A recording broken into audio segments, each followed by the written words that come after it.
What's up, everybody? Happy Friday. Hope all you're having a great day so far. Getting into this episode of Y&R, I enjoyed this episode. This was pretty cool.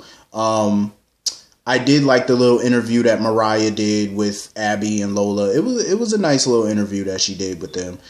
I want to know what's going on with Mariah, though. Like, there's a brick or something thrown through the Crimson Light's window with a note on it for her. Now she's getting this text message from an unknown number, and the text was basically from somebody saying, you can't ignore me, and someday soon you'll feel my pain.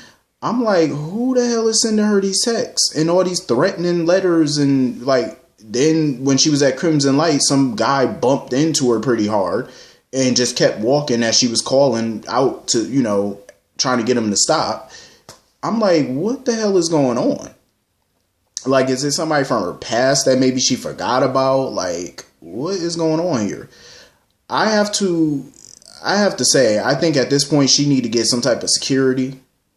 Maybe it's an obsessed fan, but whoever this is, they got to know her because they said that you can't ignore me. So maybe it's a fan who maybe sent her a DM, like on social media or something. Like, who is this? Like, what is going on? Like, I'm quite curious about this. Like, she need to get some type of security because whoever this is, I think, they could possibly be dangerous. And she needs to think about her safety. Like, I understand, she's not going to let this threat cripple her and stop her from doing things, but you need to take care of yourself. Like, whoever this is, it's a clear threat and you need to handle it. So anyway, moving on from that, Abby was getting on my nerves today a little bit. Like, she just kept asking Lola for details about her romantic evening with Kyle. Like, why would you want to know details about her night with your cousin? Why would you want to know? Like, I'm just saying, like, mind your business.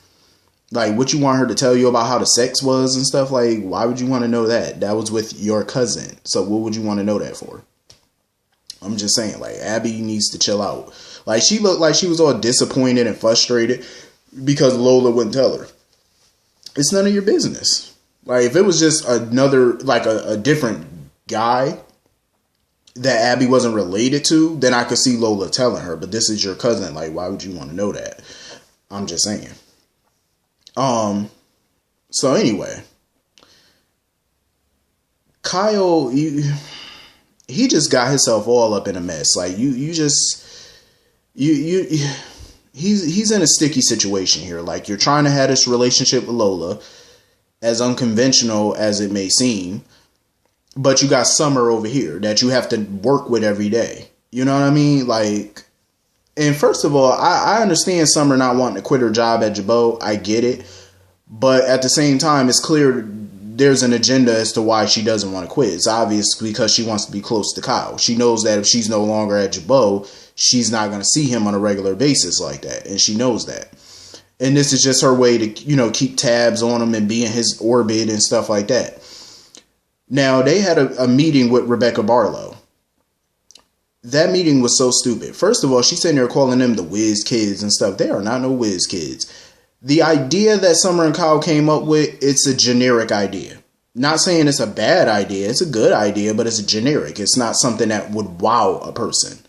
You know what I'm saying? Like an investor or whoever, a business partner. It's not something, if I was an investor at Jabot or a business partner, it's not something that would wow me, their ideas. Because it's not something that's out of the box. You know what I mean? It's very generic. And the reason I say it's generic is because you have plenty of brands doing it. Look, their idea is basically they want social media influencers to promote the product. You know what I'm saying? Like, wear the product, promote it on their social media. You know how people, you can go on anybody's celebrities, or not celebrity, but a social media star, basically. You can go on their Instagram, and they always got hashtag ad because they're advertising a product that they're getting paid to promote. Brands have been doing that for a while now. You know what I mean? That's not something that's out the box. It's not something that's fresh. It's new. I do like the idea of them also promoting it at festivals like, and like Coachella and stuff like that. That's a good idea. I do agree. But again, that's not something that would wow me. It's a good start, but it's not out the box. Like, you want to do something, you have to come up with something that nobody's doing. No company has thought about doing. That's something that would wow me. But you doing something that a brand or a lot of brands are currently doing, that's nothing that's new. It's already been done, and it's been done to death.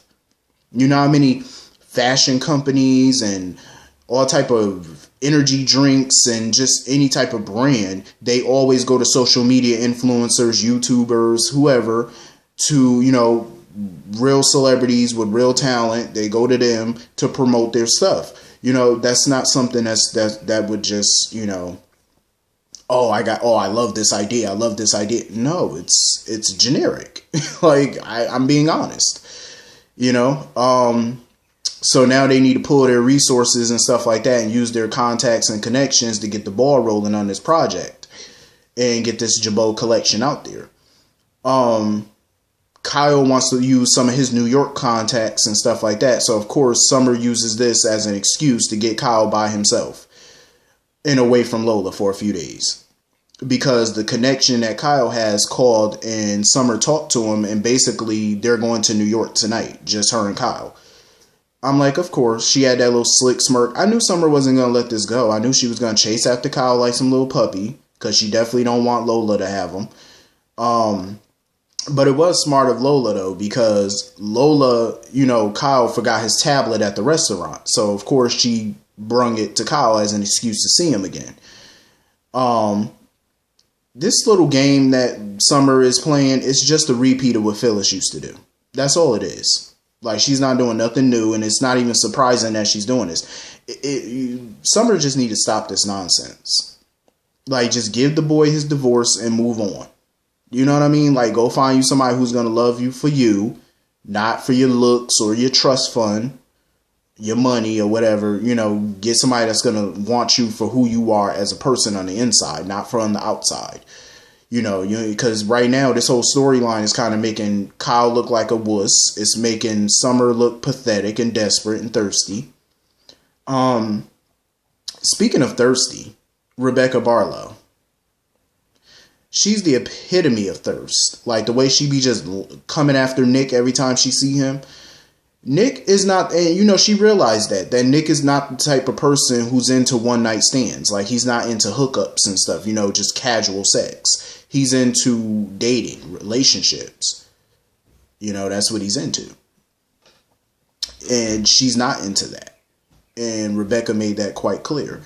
Like, she's not into the whole serious relationship thing. She just wants to have fun, which is cool.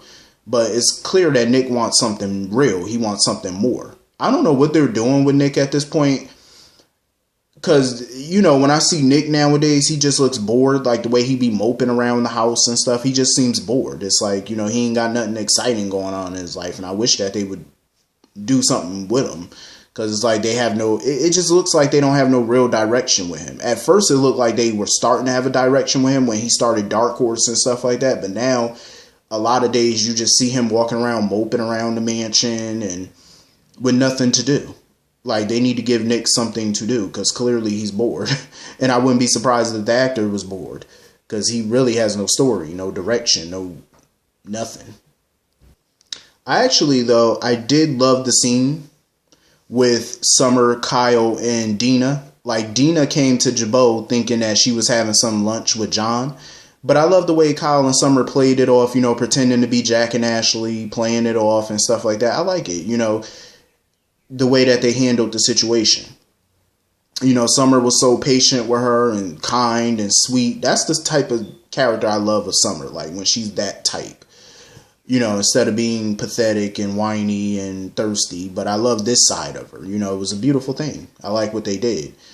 I mean, her and Kyle do work well as a team, but relationship-wise, I mean, you shouldn't be with somebody that don't want to be with you. You shouldn't want to. I'm just saying. So anyway, Nikki all up in Victor's office, going through his laptop and stuff like that, still looking at this Queen of Vegas thing. Then she found out about Rita Thompson because she noticed that in Victor's search history, he kept trying to research everything he could about this Rita Thompson. So, of course, she called Sharon and Ray to tell them about Rita. Sharon and Ray ended up meeting with the doctor. the psychiatrist that Victor was seeing. That psychiatrist is so stupid. Why would you have a briefcase of money sitting out? Wouldn't you put that somewhere out of sight where nobody could see it? And he had it sitting in plain sight. Then Ray, because Ray, of course, noticed it and knocked it over by accident. But even though he obviously did it on purpose, and saw all that money falling out of it. I'm like, that doctor was so stupid. Because Ray was like, it basically had to be at least like $50,000 in there. So now they trying to figure out what Victor's up to. Victor, of course, was meeting with Rita to find out where Spider is. Let me put the pieces together here. So I'm willing to bet Spider is actually Adam. Of course. Adam has no memory, more than likely, of who he is. So that's why Victor's seeing the therapist to jog his memory back. So Ray ended up calling Rita. What I'm kind of surprised about is, why would Ray's name pop up in her phone if she don't have him as a contact? And she didn't know who Ray was. So why did his name pop up on her phone? And of course, Victor told her to ignore it and to find Spider, help him look for Spider. So Victor ended up going to Sharon and Ray's suite. And he wanted to talk to Sharon by, himself, like alone. Ray got on my nerves when he sitting there talking about, oh, that's not going to happen. Ray, mind your business. At the end of the day, we all know Victor's not going to hurt Sharon, obviously. She's the mother of his grandchildren. Despite all the issues Victor and Sharon has had the last few years, she's still a part of the Newman family. No matter who she's currently dating, who she's married to, she's always going to be connected to that family. She's always going to be a member of that family. So, Ray, you need to mind your business. Like, he obviously want to talk to her alone, so mind your business. I'm willing to bet that he told her about Adam. He told Sharon about Adam, the fact that Adam is alive, and he went to Sharon because he felt like Sharon may be the only one to get through to Adam because of the connection that they've had all these years. So she may be the one to get through, through to him, to jog his memory maybe. I can't wait for Adam to come back. I've been waiting for this for a while. Because I do feel like Adam has become a very important part of the show, the fabric of the show these last 10 years. So it would be cool to have him back. Over 10 years, actually. So I can't wait for Adam to come back. That's like one of my favorite characters. Because he always stirs up the drama in town. Even though there's plenty of drama currently going on. But still, Adam is always a nice addition. I actually enjoyed this episode, though, but Nikki need to stay out of Victor's office. Don't you got a home office to work out of? I'm just saying. But this episode was pretty cool. Hit the comment section. Let me know what y'all thought about it. I will see you all later. Peace.